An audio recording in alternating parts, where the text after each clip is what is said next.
Whitstable, renowned for its succulent oysters, is also home to a hidden gem, intake engineering.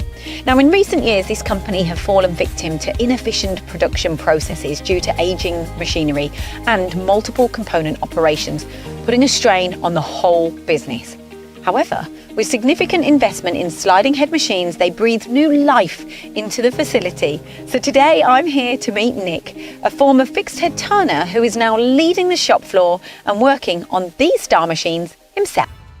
Nik, you've had quite a journey here, haven't you? Yes, I have, yeah. You have. So how did you transition from fixed to sliding head machine? When we invested in the new machines, we had Star provided training.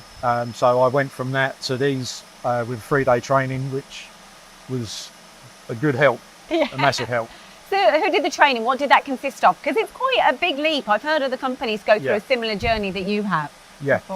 So Chaz came down and showed us how to set the machine, from setting the tools on the diameter of the bar to the tensioning of the guide bush and the collets, and basically how to program it as well.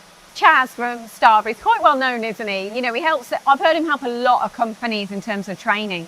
After the training and everything, we got a job, came in, had to have engraving on the sub spindle. So I sent him an email, asked me if the machine's capable of engraving. He said, yep.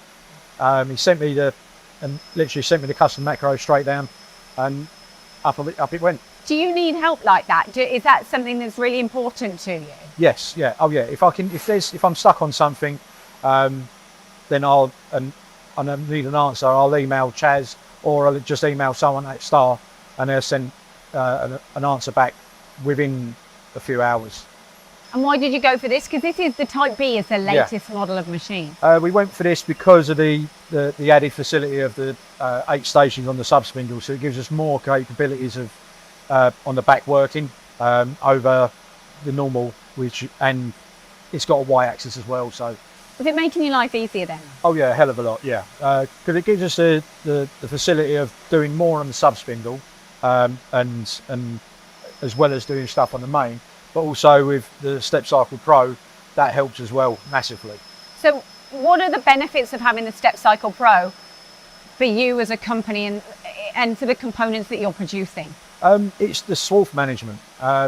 When the swarf, the Step Cycle Pro's on, the swarf is chipped. You get a nice chip flow rather than without the Step Cycle on, you get a long stringy swarf, which could get wrapped around the component that you're machining. So this is without the Step Cycle Pro, and the swarf is coming off in curly swarf, which can cause issues with build-up on the component when it's being machined. Now we've got the Step Cycle Pro on, and as you can see, the swarf is now coming off in chips, which means the machine's going to be running for a longer period of time without having to stop to remove swarf. So we've been using Trent oil, Star 512. It runs clear, so you can see what you're machining easily. It keeps the window clear rather than it going yellow. It keeps the inside reasonably clean as well. It's good oil. But you've got 2 new machines here. How does that affect you and the team? Because surely you see it differently now. Yeah.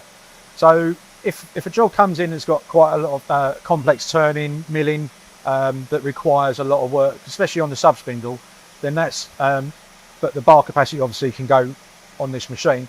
That job will get scheduled predominantly for this SR20B. Yeah. Because of the back working and the sub spindle and the main spindle working. So you quoting differently? Yeah. So it would be predominantly quoted for this machine because of that, especially the complexity of components. Where was the company before and where are you today? What would you say are the main differences?